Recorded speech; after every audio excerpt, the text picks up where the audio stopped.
Meet the Ashby Hawkins family. For one summer, they're giving up the trappings of their modern lives and travelling back in time to live through 50 years of British weekends. Steph, Rob, Daisy and Seth will experience a radical transformation in how we spend our leisure time. I'm free! From the formal... I feel like I'm going to a wedding. ...to the frivolous. We're going on holiday. From do-it-yourself to doing almost nothing. You've turned into Wham. Starting in 1950, their own home will be their time machine. It's 1961! Fast-forwarding them through a new year each day. What on earth are you doing? We're making a massive dartboard. It's beige! Oh, there's a telly up in the corner as well, look. As they discover how a social, technological What's that? and spending revolution has transformed our free time forever. Are you ready? Yeah! Last time, in the 60s, it was out with the old and in with the new. Now they're strutting into the 70s, a decade with something for everyone. I was not born to stand in a muddy field trying to put together a stupid tent.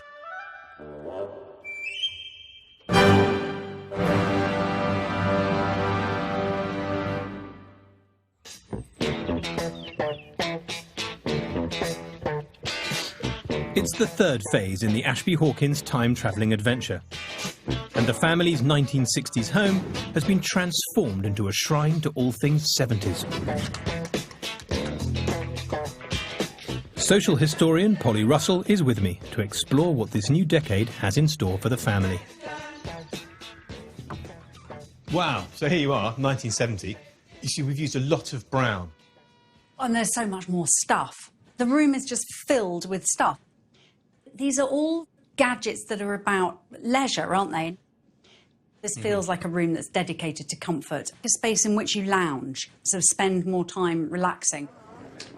Throughout this experiment, everything the Ashby Hawkins do will be guided by the Family Expenditure Survey. Over 10,000 families a year took part in this government study, recording their spending on everything from clothes pegs to a new car. The original handwritten diaries have been shredded, but their data give the best possible clues as to what families were doing in their leisure time. We've had the surveys analysed, and what they show, and it's sort of evidenced in the house, is that people are spending more money on more goods. TVs and radios, I can see. Yep, holidays. This is the first decade where people are spending a significant proportion of their income on leisure activities, on fun. Compared to how things were in the 50s and 60s, you're really seeing a change in behaviour. The austerity of the 1950s meant that work, rather than play, dominated the family's free time. The increasing affluence of the 60s brought in new forms of entertainment. And by the 70s, evidence of our increased spending power is everywhere. So people have more disposable income and are spending it on all this stuff, but where does this money come from? Well, one of the reasons that there's more money available is that there is an enormous amount of unionised labour. More than 400 unions exist at this time. And what that means is that wages keep pace with and sometimes exceed inflation. Remember, inflation is very high at this period. People are also spending on credit. That's what's really significant in this decade. And so there's an increase of about 90% spend on leisure activities. The 1970s is often perceived as a period of political and economic turmoil. But despite regular strikes, fears of rising unemployment and hyperinflation, most British families enjoyed higher wages and more time off than ever before. One 70s survey reported that Britons were among the happiest people in the world.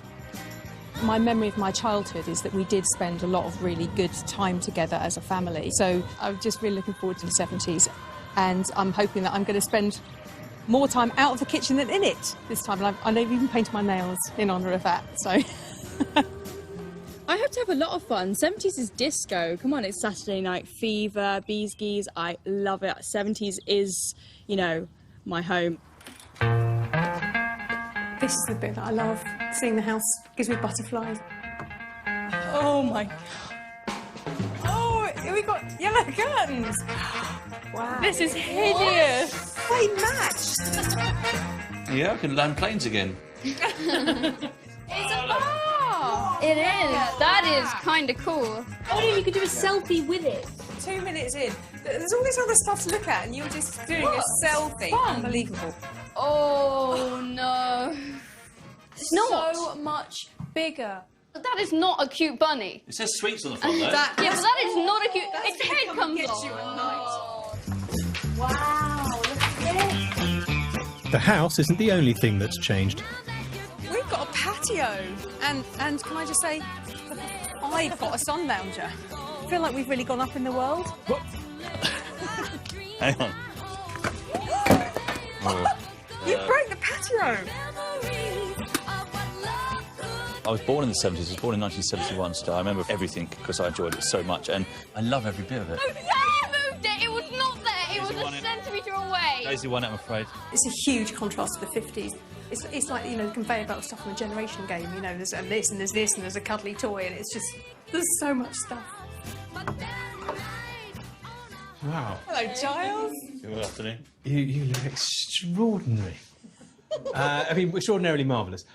You're probably expecting quite a lot of social change and excitement. Rob. You're going to have a bit more spare time and free cash, things to do, spend a bit more time with your children. Steph, you are still basically tied down to the stove. How progressive.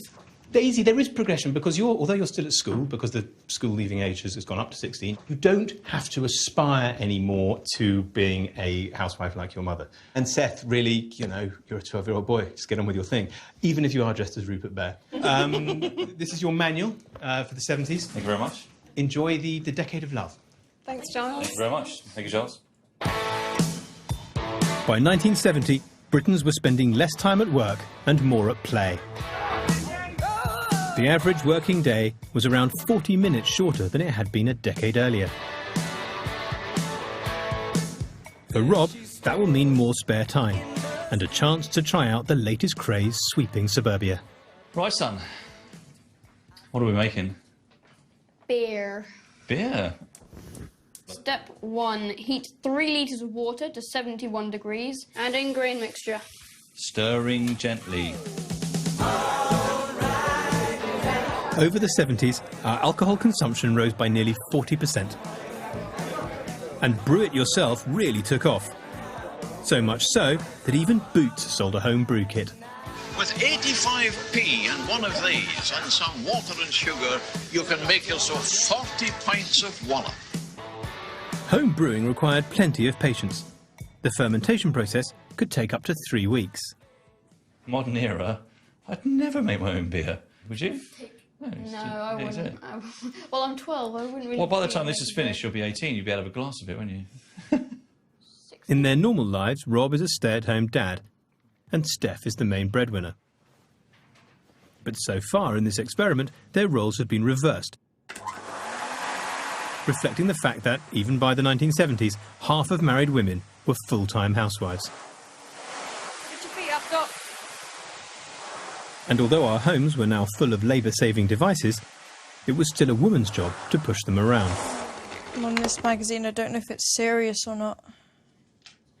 Did people actually think that moustaches were, you know, attractive and sexy? Yeah. At what point do you go, oh, he's nice, I want to get with him?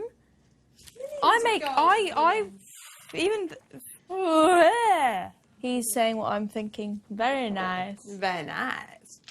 That's the hour. Yep. Now, it says place sieve over third empty pot, pour grains into sieve and collect sugary liquid, or wort, in the empty pot below. Check. Beer. Seth, we've got a telephone. It's so cool. It's so cool. I mean, the only issue is I can't take it around the house, so I've got to sit here. Do you like it? It is a bit impractical. Because then, like Monday, you just go contact list, find their name, hit, cool. It's better than the phone box. The Ashby Hawkins are among the lucky ones.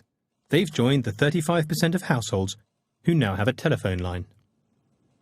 like this London family who spent £1.45 a month renting their phone from the post office. It means I can have my 4-hour telephone calls again. That would cost a lot of money. That's fine, I'm not paying the bill.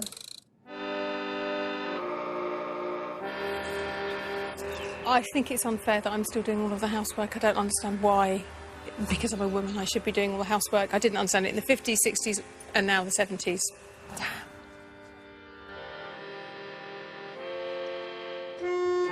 I don't know any tunes. First day, massive smile, and I made beer. Although I've got to wait 2 or 3 weeks to drink it. I might just go and buy some beers while I'm waiting. Maybe they'll do the job. All right. Thank you.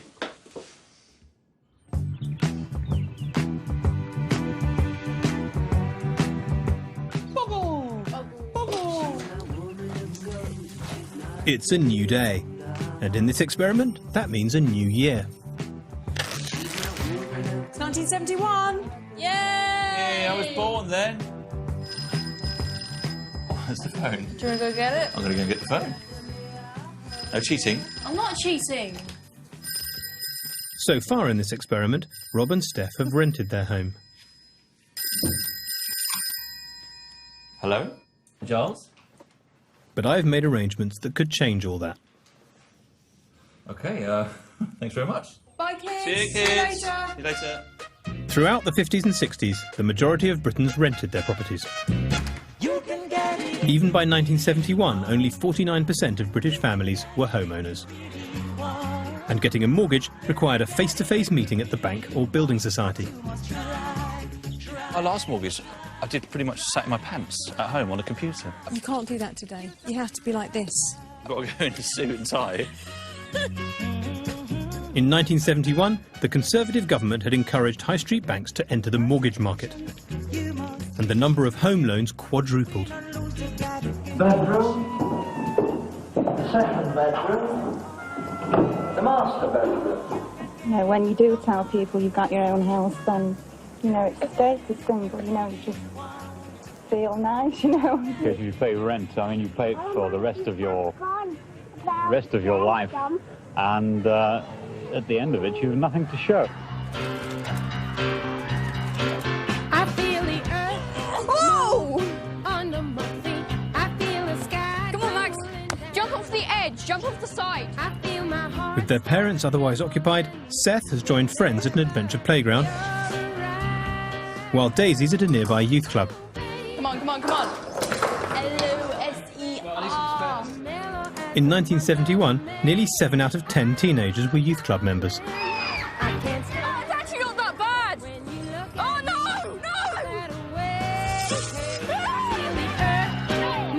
Children had far greater freedom to play and to roam, Oh, God, they're really thin. often in conditions that would be considered downright dangerous now.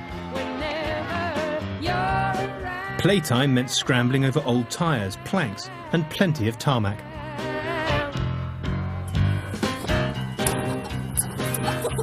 Over there, when we were injuring each other, that was fun, because normally adults would be stopping us saying, oh no, don't do that, but it adds to the fun, the fact that we are doing what we want to do.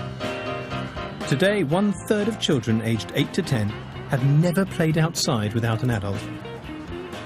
And 2/3 have never been to a park by themselves. Normally I'd be sitting inside playing on my computer, Skyping my friends.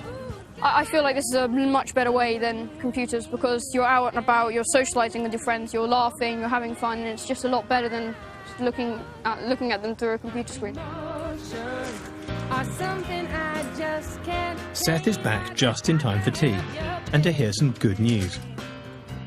Dear Mr. Hawkins, the bank is prepared to lend you the undermentioned amount, subject to conditions, advance of £5,000. Wow. £5,000 to buy a house in 1971. We're rich! Does that mean we can change the wallpaper? Why would you want to change the wallpaper? Why would... Between 1970 and 73, house prices more than doubled.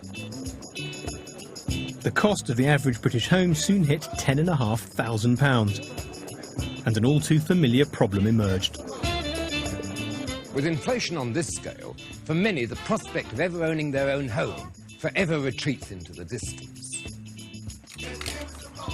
La dolce vita, the sweet life. Rising levels of ownership saw more Brits than ever using their free time to indulge in a spot of home improvement. You'll find fuses mainly in two places. In the fuse box, they're clever, these electrical people, and in the plug itself, if you've got one of these square pin plugs. People were spending on wallpaper, paint, tools and brushes. Like this family in the East Midlands, who spent £3.45 on DIY materials. While the Ashby Hawkins have invested in another 70s fad, cork tiles. It's really satisfying. It's really satisfying. Difference. And well, I've actually got a smile on my face. The point is we're making a difference to the house. Well, I'm so happy to be out of the kitchen. I'm so happy that we're actually doing something together and interacting. Mine's going much better than yours. Already managed to mess this up. It looks so cute. God, this is so difficult. I'm making a daisy. It's just lovely to be actually doing something. I do think it is like you get an idea and you execute it to the nth degree. What on earth are you doing? We're making a massive dartboard. What we're doing, Daisy, is this is home improvement to the home that we now own. What are you doing to this house? Seth, come see what Mum and Dad have ruined. You've led the witness. Seth, you've got to give me an honest opinion, Seth, OK? Don't be led into it. Come here and look. What do you think? It's not finished What have yet. you done? Exactly, there we go. So you get a mortgage, which means you're allowed to do anything to your house, and the first thing you do is that. 1971, and I actually got out of the kitchen. Woo! Okay, well, I moved from one side of the room to the other, but you know, hey, it's progress, isn't it? I've really enjoyed today because we've got to spend time together. You realise there's a cork tile on your head. I like this DIY Where's the larky. cloth? Yeah, 1971. It's all right. If you like cork tiles.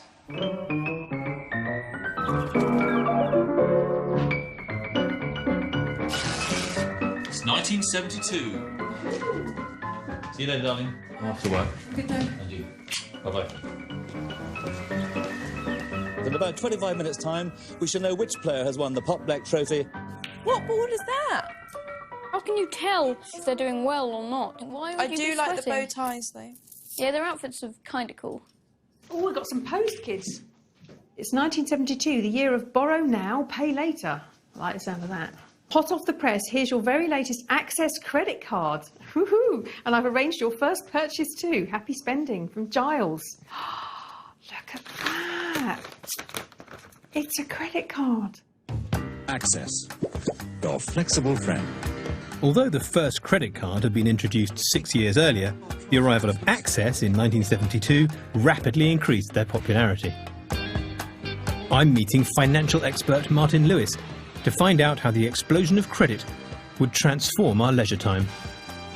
Hiya, nice to see you. There it is, the Access card itself.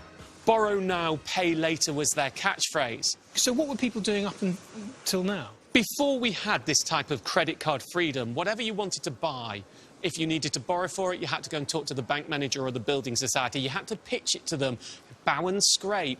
Would it be OK if? How much is it going to cost? I'm not sure you should be doing that. This card's totally different. Just the name itself, access to whatever you want, access to go and buy your washing machine. Look at the advert.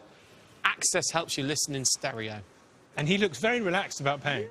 Right, now, what do we need in this store? Children's clothes, food mixer, cosmetics? Oh. Access, the ads promised, took the waiting out of wanting. By the end of the decade, 9 million of us had a credit card. That's 1 in 4 adults. The future was plastic. Hello, madam. I've got your first purchase that you made. How are you? I'm good. Is your first purchase here for you? Is it heavy? Well, heavy for you, but not for me. Are you sure? Don't want you to Right, back how's it. that? No, that's okay. Not everyone could have their new telly delivered by a relative. I'm used to this. But in 1972, Steph's uncle Mario was a manager at high street electrical chain Curry's. Keep watching, you'll see what happens. Look at that. It's coloured. That looks really cool. You can actually make sense of the game now. I used to watch Pot Black with my dad. I used to watch it in black and white, and then when we had colour, I watched it even more. I used to love it.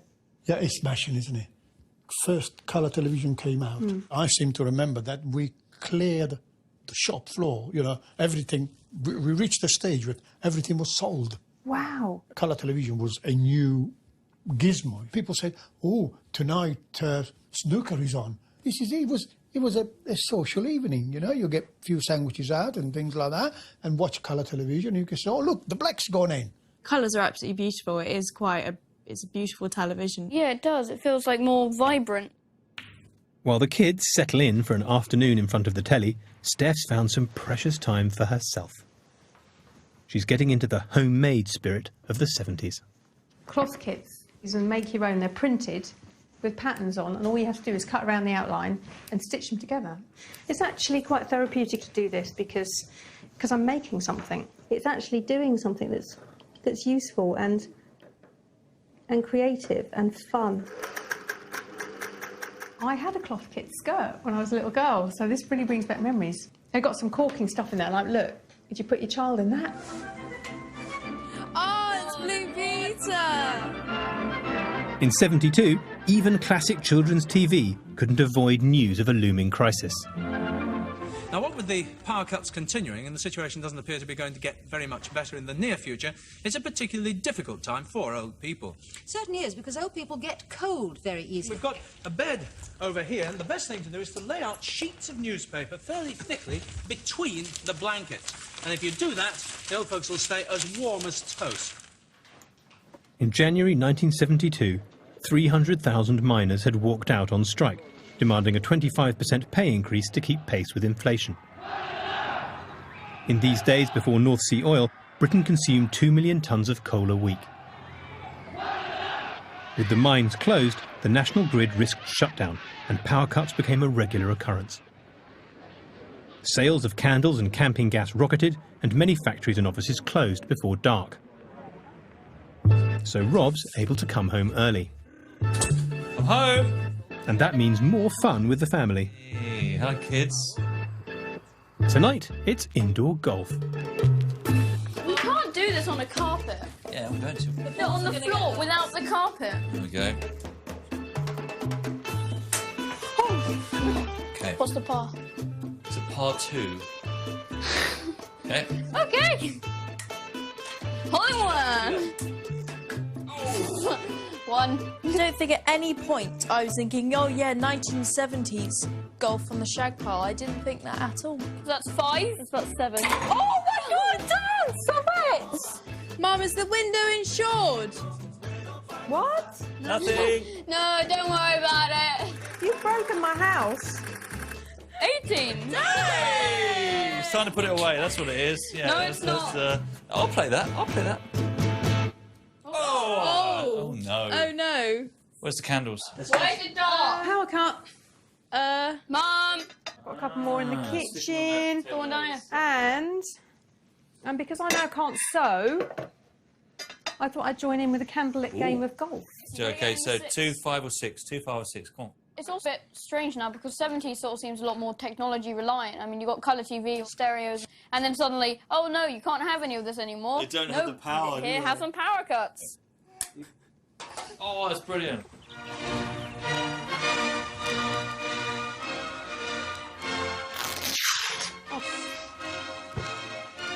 Why? The French national anthem is on this, an historic morning for Britain, our first in the European Economic Community. In January '73, Britain had joined the EEC, opening new trade markets with Europe. So today, the Ashby Hawkins are getting a French-made continental treat. It's being delivered by the very first presenter of Top Gear. Hello, Angela Rippon. Hello. And that's where we end this first edition of Top Gear. I bought you a new car. Oh, it's Thank you so much. How exciting. I think it's a bit bigger than the last one you had. You had a Mini, didn't you? We did. Oh, it's beautiful. Yes. But this is a Renault 5. The Renault 5 was one of 1973's most popular new models.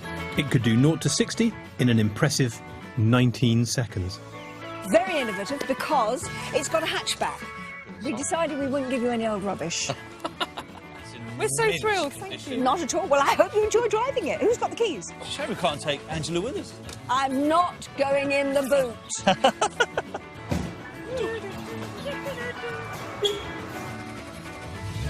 Oh,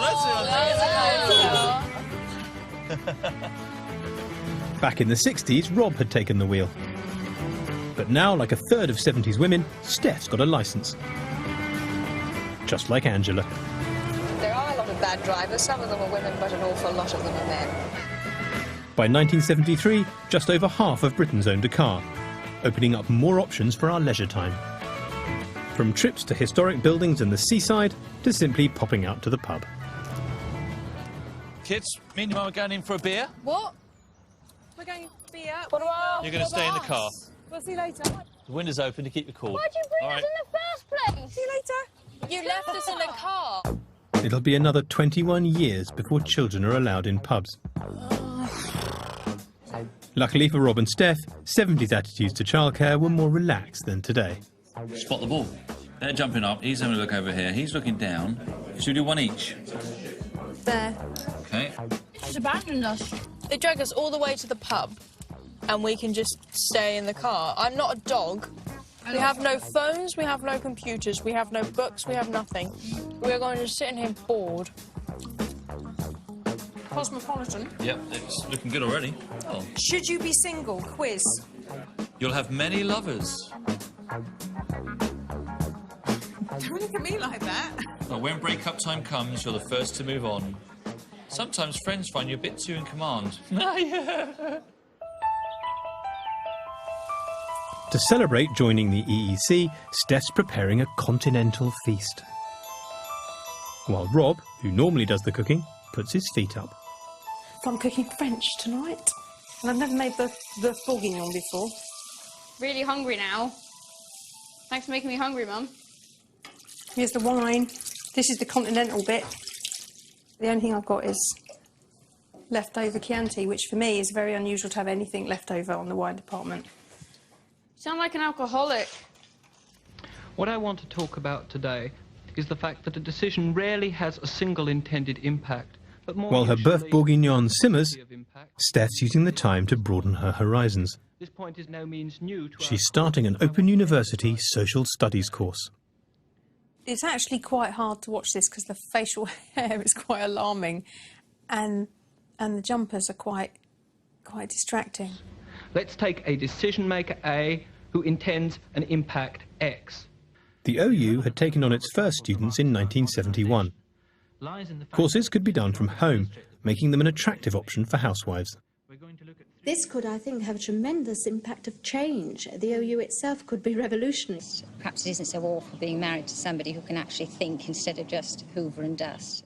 If I were a 70s housewife, I think I would have been doing anything to keep my brain alive. I think there were probably a lot of women who felt very trapped that actually use this as an escape. So, brilliant.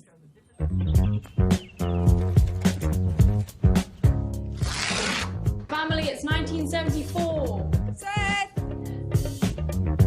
1974 began with another economic crisis. Conflict in the Middle East led to a sharp hike in the price of petrol. It now cost 5 times what it had in 1969. The price of petrol is going to go up to 50p a gallon. They decided to do more than double the price of their oil from $5.09 to $11.6. That's a big hike, isn't it? We're going to have to think twice about going out in the car. The government's response was to implement a 3-day working week in an effort to save fuel and resources.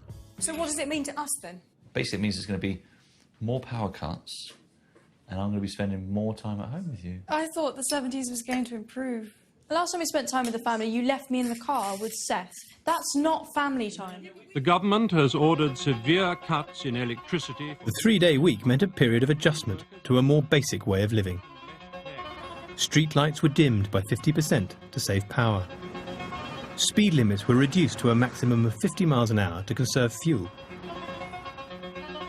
Even the BBC closed down early at 10:30 p.m. On behalf of all of us here at the Television Centre, a very good night. Good night. But there were some benefits. The 3-day working week meant a 4-day weekend. Richard's bicycle book says before we go out on our bikes, first of all, we have to test to make sure that everything is in working order. Check the brakes, please. Just roll forward a little bit and check the brakes. Good, they work excellently well. Just check your lights. I have one. Check the dynamo. You've got dynamo on the back. There we are. Off you go, then. Don't have a helmet. It may be the man I am today not wearing a helmet, so off you go. Dear kids, from me and Richard, bye-bye.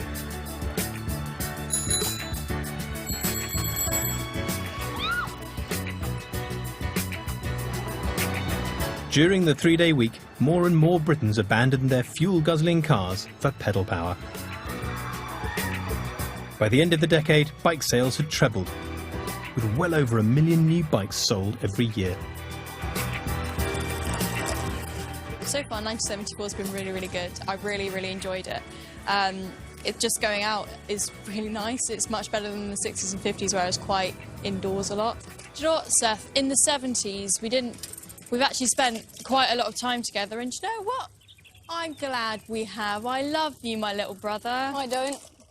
I think Seth's just being a bit modest about spending time with me. You're not cool. That's so rude.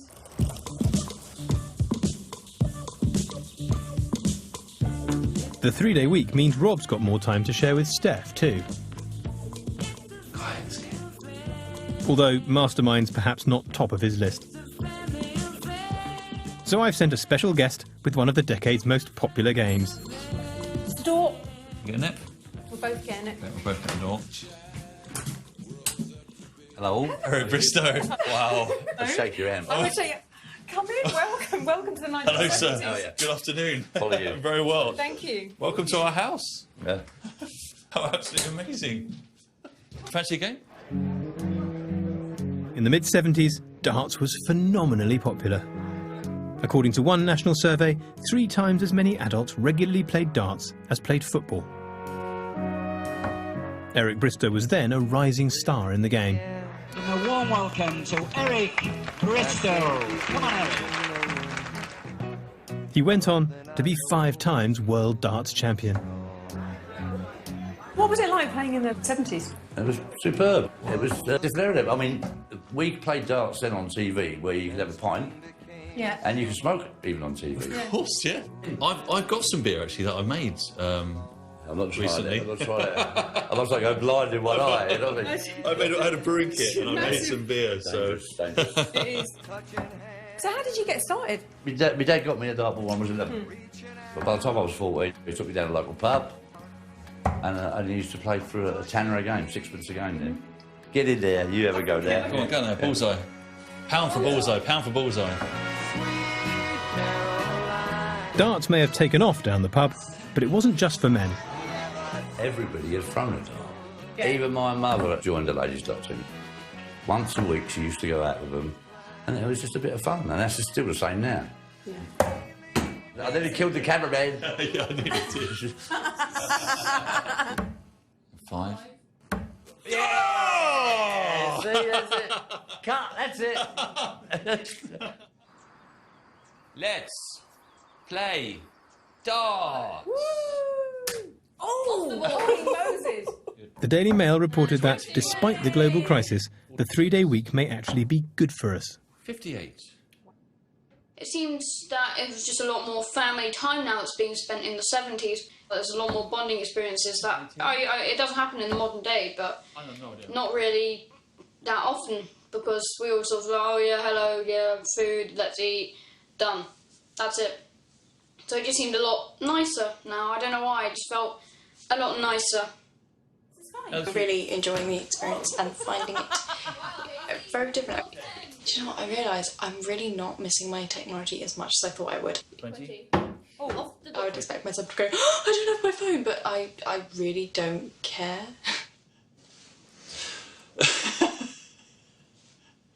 Yeah? That was, wait, 1, 2... Ladies and gentlemen, boys and girls, I give you 1975. Yay! Guess what? We're going... Oh, look at those. I won't be able to do that in my skirt, but they're cool. We're going on holiday. Don't let me hear you say life's taking you nowhere. In 1975, about 8 out of 10 holidays were taken in the UK. Full-time workers were now entitled to 3 to 4 weeks paid holiday, almost double what they'd enjoyed in 1960. Any prize, all the way around, it's yours. But with inflation running at over 20% that summer, most families had to watch the pennies. Who's looking forward to going camping? Fishing! We're all going on a summer Oh, holiday. I'm not singing that. I'm not singing that. Can't do that. We're all going on a rainy holiday. Yeah, we're here, kids. We're here. Woo! So is this our pitch here? This is it. Were you parking right in the middle of the pitch? Just right here, look. Huh? Right, what I'm gonna do is I'm gonna sit in the front and instruct you. You're gonna sit on how to do it. Pitch it here. Here. You okay there? Can't undo the knot. This is revenge for when you left us in the car. Yeah. When you went to the pub. This bit Yeah. runs across the top, pointy top of This the is roof. the top. This is the top. Yes. The red is So I the should be top. holding it like this then. I'll put this tent pole somewhere in a minute. Stick that in that corner there. That connects, won't it? Stop it. Really? You can't do that on the campsite.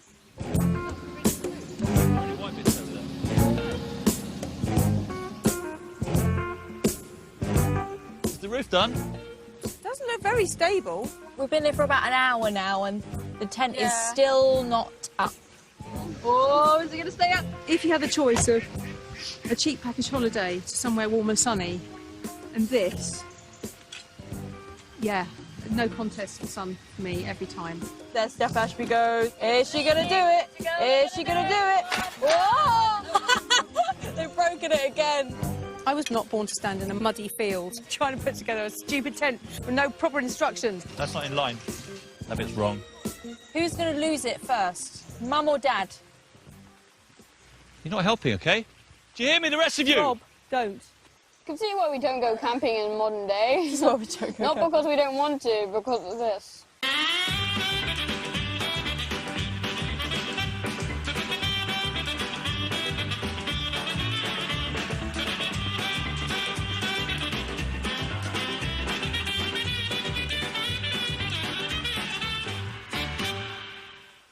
It's taken 3.5 hours, but finally the holiday can begin. Ready, steady, and they're off.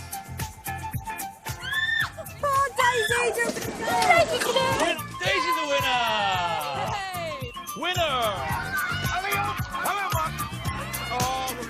Camping was synonymous with simple pleasures in the great outdoors. Whatever the weather. Caught anything yet? No, not yet. When I was a lad, my dad used to take myself and my brothers fishing all the time. I used to absolutely love it. He used to tie the rod to my bomber bike. One of my favourite sports ever. Yeah, I really enjoy it. I'm glad you enjoy it. I'm passing that down to you. Camping wasn't everyone's cup of tea, though. It's probably no surprise that many Britons turned their backs on the charms of the UK and flocked to sunny Spain.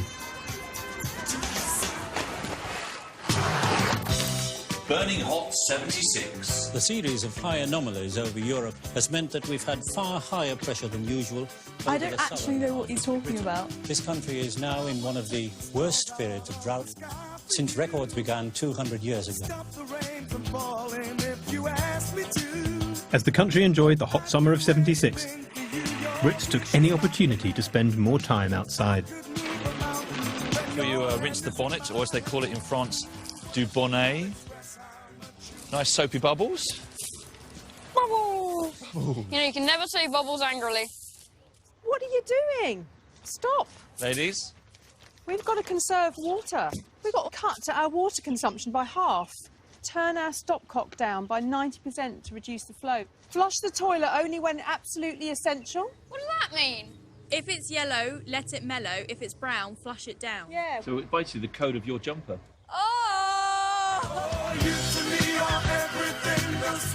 That summer, temperatures peaked at 35.9 degrees centigrade.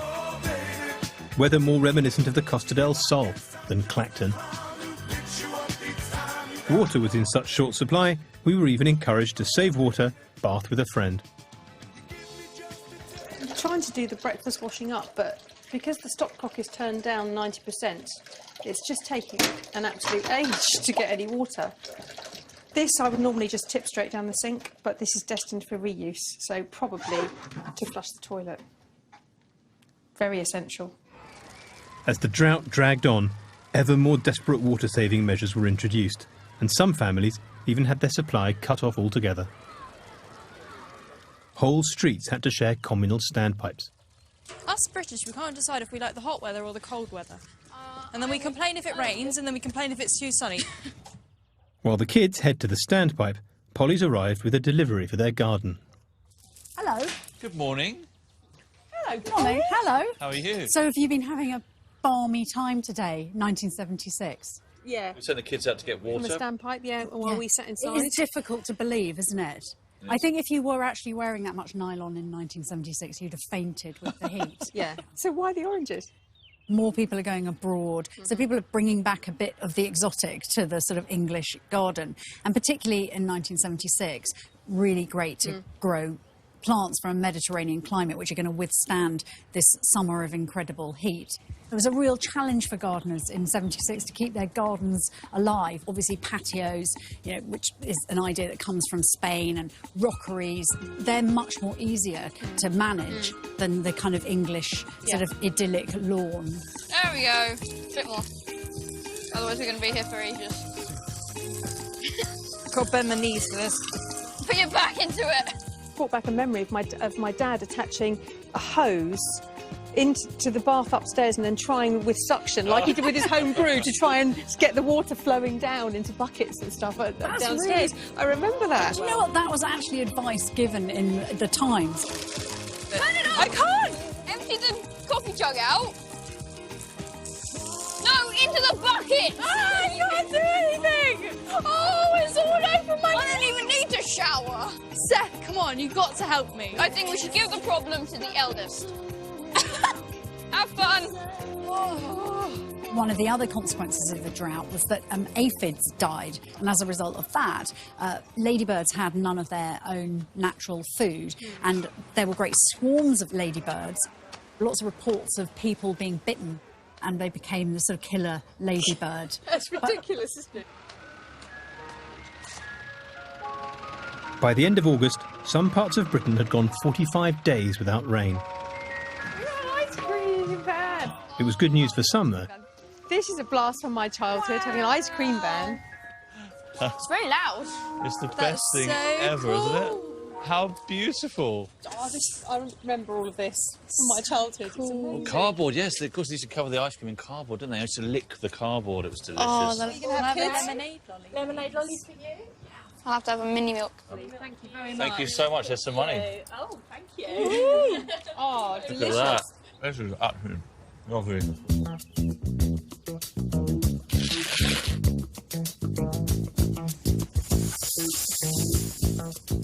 Yes, that's another hit. You've already asked me that one. It's 1977, and Queen Elizabeth is celebrating her Silver Jubilee. And it's a big year for Steph, too. For the first time since she started this experiment, Steph's going out to work. So I have to say, it feels pretty good to finally been getting out of the house to do something other than go shopping. Actually going out to work. I never thought I'd say that. I'm really looking forward to going to work. It's great. Can't wait. See you later. Then I look at you. The 70s are often seen as a period of doom and gloom. For women, the decade brought many positive changes. Just one look at you. By the mid-70s, about 50% of married women were in some form of paid employment, compared to 1 in 3 just a decade earlier. Leaving the kids back at home, Steph's taken a part-time job at her local library.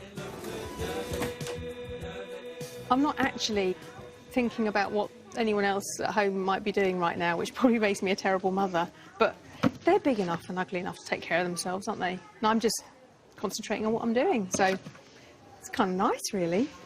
Actually, they might have to make a cup of tea for themselves. Excuse me, I must get on.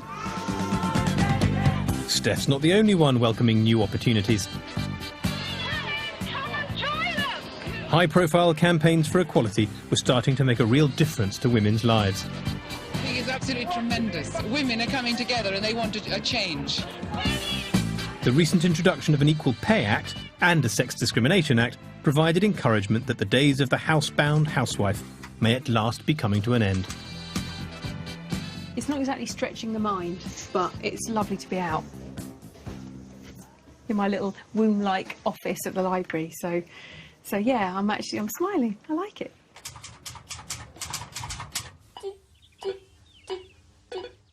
Oh, no! And with another wage coming in, there's enough money for the latest in 70s home entertainment. Oh. How would the trailer for this game be like in modern day? Trailer. They'd have a family on there going, looking really amazed by it all.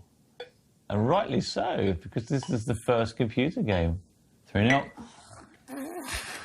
This is actually kind of difficult. 4-0. It's not. No. I'm changing the game, damn it. No, don't go changing it halfway through. I did actually play this to death when I was a kid. I mean, I played it and played it and played it and played it. I want my laptop back now. This basic game that we're looking at here, one can turn it into a football game, one can turn it into a basketball game. Sounds to me, if you have your way, nobody will be watching television. They're all playing ball games. Oh, I say. Would you like to serve to me? No, I'm absolutely duff at it. It's Seth's first taste of video games technology and a sign of things to come. He might be playing on a British console, but foreign expertise was challenging the notion that buying British is best. Just a decade earlier, a survey had asked Brits to name the country they'd least like to buy from. Japan topped the poll. But now British consumers were waking up to what Japanese manufacturers had to offer. And their innovative and affordable technology began to fill our homes. Like this family in London, who paid £55.15 for an imported stereo. Oh, look at this. Right, quick, move the box. Box out of the way. This is the exciting thing. A cassette player. Oh, it's got the radio as well. It's a music system, isn't it? Where that one we've got a separate amp and whatever, this is all in one. Why is there a record player? So the record, you play the record and you can record it straight onto tape.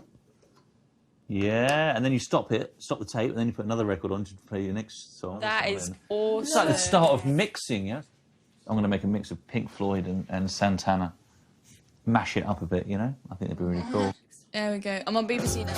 Oh, yeah! I can't do groovy dancing at this. Just follow your dad.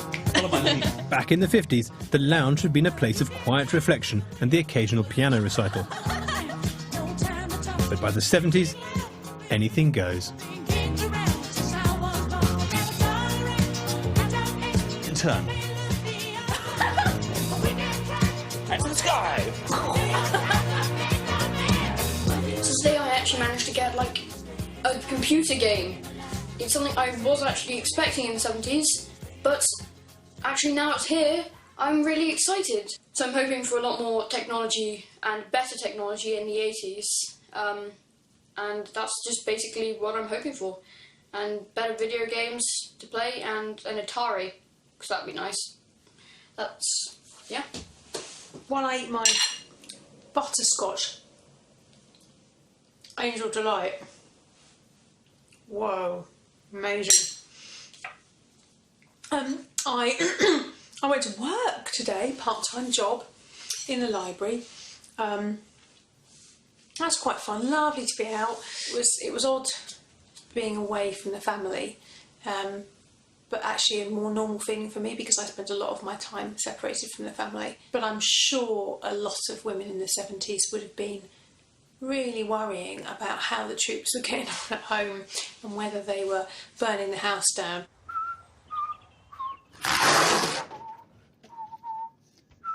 Now Steph's at work, Rob can get back in the kitchen for the first time, albeit only in his marigolds. Yes, it's Friday and it's Crackerjack! What the heck's... What type of a name is Crackerjack? In cricket, what does LBW stand for? Leg before wicket. Leg before wicket, well done. You've given that kid toilet rolls. That's not a prize. They are just the dumbest prizes I have ever seen. For Daisy, Friday night's a chance to let loose.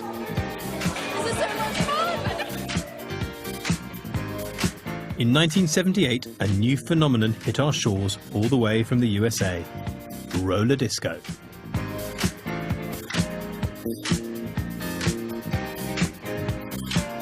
Skating had been popular since the 30s, but now it had its own soundtrack.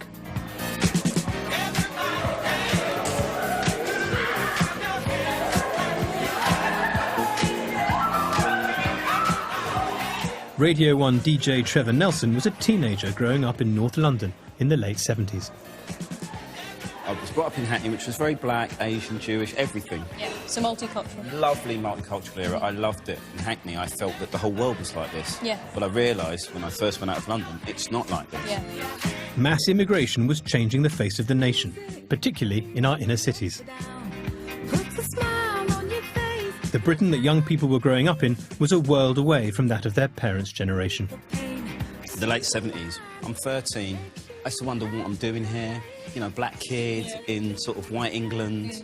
How did I get here? When you grow up, will it matter to you what colour somebody is? I don't think so. No. All I look is for a kind heart. But not everyone's attitudes were always so enlightened. Britain in the 70s remained rife with racial tension. People are really rather afraid that this country might be rather swamped by people with a different culture. If you want good race relations, you've got to allay people's fears on numbers. For all the tough talk, the number of immigrants in the late 70s had actually already started to fall. And although Britain's racial mix may not have been popular with everyone, there were signs of a more harmonious future.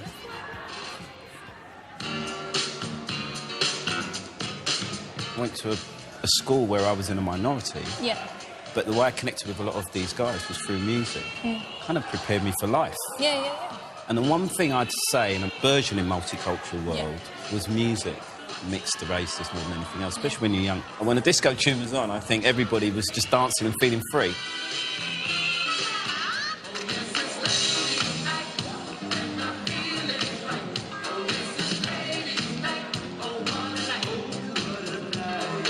The only thing I'd say about disco, I didn't like the fashion. Really? No. I love the white suit that John Travolta wears. No. I hated the fashion. Really? Collars out here, flares, men wearing platforms. Are you saying you hate what I'm wearing? No, for women, fine. But it's the first time I saw white men trying to get hair like black men. White men with afros, let's be honest. Do the wave, do the wave.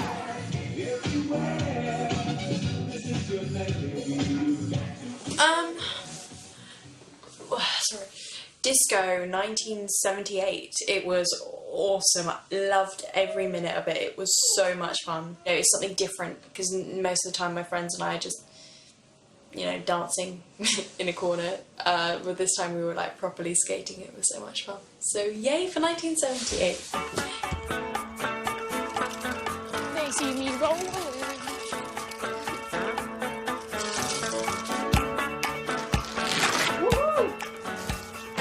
It's 1979, and the Ashby Hawkins have invited friends and family over to mark the end of the decade. Got glass number 2? There we go. So, finishing off the party food, very colourful, lots of stuff on sticks, beef crisps, and the pièce de résistance really is the pâté in aspic. Hey! Hello, parents. Hiya. Hello, Mum. You all right? Yes. I like the access card. A flexible friend. Is that your mortgage? It is my mortgage, yeah. My God. £5,000 mortgage, 20 years. £5,000? For this house. It's the bullseye! I've come along too, the chance to try out Rob's homebrew and the 70s buffet. Dark and orange pâté. latte in aspic with tinned mandarin segments in it. I'm sure you'll love it. I actually thought that was a placemat. Rob's prepared some classic 70s entertainment. A slideshow. Looking very cool. Oh, that's a selfie, isn't it? That's a selfie. Oh, there's Stephanie there. Blending with the sofa, very nice. So it looks to me like the 70s was a better decade for you and your family. I loved it. Yeah, 70s was fantastic, Yeah. wasn't it? One of the things we wanted to do was spend more time with the kids and strengthen our relationship, and I think it's actually genuinely done that in the 70s. So I think us as a family, I think it's made us closer. Why do you think that was? Was the 70s? Do you remember it being that great the first time around? I loved it. My childhood was the 70s, and I was lucky to have a really happy childhood, and it was great second time round. And I think a lot of it was to do with the fact that we danced a lot. So, kids, the 70s, surely a better decade for you. 70s has been amazing for me. I've actually got closer to Seth in the 70s. I definitely have. I've spent way more time with you. We've done a lot more stuff together, whereas in the 50s and 60s I spent no time with no one in the family. So definitely quite closer to Seth with doing activities. I reckon this was the best decade of all. It was a lot more entertaining. There was technology, which was pretty bad, but it's in hope of better technology in the future. I've enjoyed going out with my friends with no adults, no supervision, just me and my friends having fun. Is this a ladies' night? This is a ladies' night. Oh, yeah. Mum's got a dance with it. I think they're quite obviously having the time of their lives so far. There seems to be something for everyone.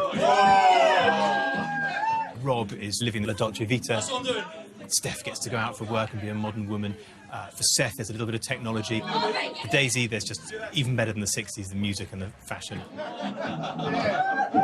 They haven't yet gone over the tipping point when suddenly it was mobile phones and screens everywhere and we lost a little bit of something. The family seems to be closer together, they're boogieing. They're just really sorry that it's over. I don't want the 70s to end. I want them to remain here forever. I don't want to go back to contemporary life. The 70s, we did loads of stuff together, and that's what it was all about for us, leisure time and pleasure time together. I think it's the closest we've ever been as a family before. I said when I started this that I wanted to create memories. We have. I'm really emotional, that's ridiculous. It's really good. It's happy crying though. Fabulous.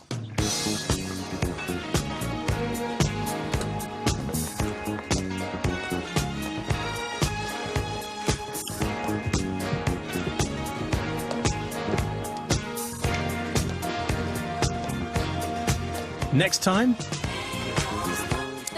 Read the instructions! the family's leisure options multiply. What's that? You must have hit the shift key. I want to go to a rave right now.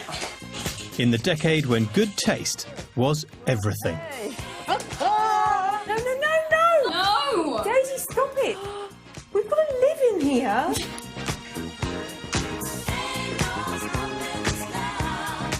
China season continues next on BBC Two. Kate Humble marks the biggest celebration on Earth. Dragons, dancing and lots of fireworks for Chinese New Year. Things are finally coming around. I know we've got a long, long way to go. And where we'll end up, I don't know.